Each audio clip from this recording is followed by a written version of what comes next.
Objectives पढ़ेंगे, जो important question हैं उनके आंसर्स आप लोग देंगे, ठीक है। जैसे आप लोगों को मैंने याद करने के लिए दिया था, तो आई थिंक आप लोग तैयार हो गए होंगे, उसी को घुमा फिरा के भी आप आंसर कर सकते हो।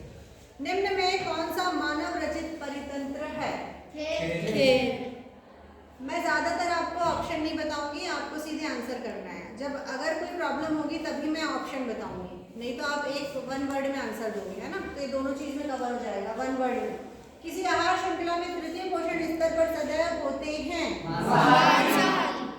एक परितंत्र में होते हैं सभी जीव, सभी सजीव और सभी। एक दी हुई खाद्य श्रृंखला में मान लीजिए चतुर्थ पोषण स्तर पर 5 किलो केजी 5 किलो जूल ऊर्जा की मात्रा होती है, तो उपभोक्ता स्तर पर कितनी ऊर्जा उपलब्ध? 5000 केजी। अजैव निर्मिकरण कीटनाशकों का आहार श्रृंखला के प्रत्येक पोषण स्तर पर बढ़ती मात्रा में संचयन क्या कहलाता है? जैव आवर्धन। ओजोन परत का क्षरण मुख्य रूप से इस कारण होता है, किस कारण होता है ओजोन परत का क्षरण? क्लोरोफ्लोरोकार्बन। इसी को शॉर्ट में क्या बोलते हैं?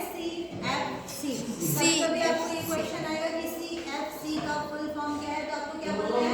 क्लोरोफ्लोरोकार्बन। इसी को घुमा के अगर पूछ लेंगे कि क्लोरोफ्लोरोकार्बन से कौन सी क्या किस चीज का क्षरण होता है, तो आप क्या बताओगे?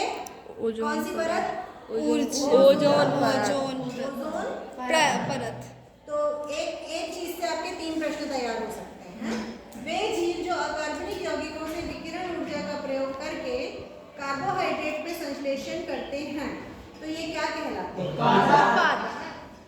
परितंत्र में 10% ऊर्जा उपलब्ध होती है। एक पोषण स्तर से दूसरे पोषण स्तर में स्थानांतरण हेतु निम्न के रूप में जाती है। रासायनिक ऊर्जा, ठीक है। अब इसको उल्टा भी कर सकते हैं। अगर वो ये बोल दे कि 10% का नियम किसे कहते हैं, तो आप ये ऑब्जेक्टिव को ही लिखना है आपको कि परितंत्र में 10% ऊर्जा उपलब्ध होती है, एक पोषण स्तर से दूसरे पोषण स्तर पर स्थानांतरित होती है, इसे ही हम 10% का नियम कहते हैं। तो आपको केवल ऑब्जेक्टिव में ऑप्शन याद नहीं करना है, आपको वो आंसर ही याद कर लेना है और साथ में क्वेश्चन भी रिवाइज करना है, ताकि कभी कभी आंसर देगा क्वेश्चन पूछेंगे, घुमा फिरा के कुछ भी पूछ सकते हैं। उच्चतर पोषण स्तर के जीव जो निम्न पोषण स्तर के अनेक प्रकार के जीवों पर पोषण के लिए निर्भर होते हैं, वो क्या बनाते हैं? परितंत्र में ऊर्जा का प्रवाह सदैव कैसा होता है? एक दिशीय। क्या होगा यदि दी हुई, ये तो चलो छोड़ो, किसी परितंत्र में अपघटक कैसे होते हैं? परिवर्तन करते हैं। निम्न में से कौन से समूहों में केवल जैव निम्नीकरण पदार्थ है? जैव निम्नीकरण जो जिनका घास, पुष्प, चमड़ा। घास, पुष्प और चमड़ा। घास, लकड़ी और प्लास्टिक तो नहीं होगा, क्योंकि प्लास्टिक तो जैव निम्नीकरण नहीं है ना। और फलों के छिलके, केक और नींबू का रस।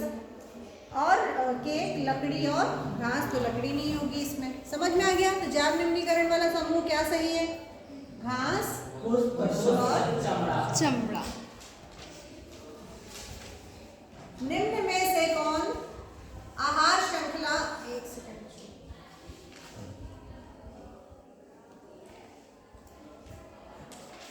निम्न में से कौन आहार श्रृंखला का निर्माण करते हैं? क्या?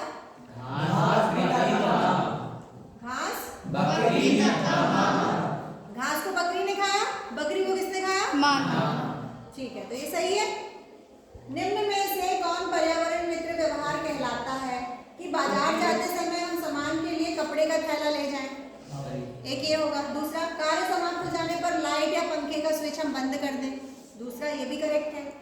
तीसरा, माँ द्वारा स्कूटर से विद्यालय छोड़ने के बजाय तुम्हारा विद्यालय तक अगर तुम पैदल आ जाओ तो। और चौथा ऑप्शन कि सभी अपना पर्यावरण मित्र का काम करता है, क्योंकि इन तीनों ऑप्शन में हम अपने पर्यावरण की रक्षा करते हैं, क्योंकि प्रदूषण नहीं होता है।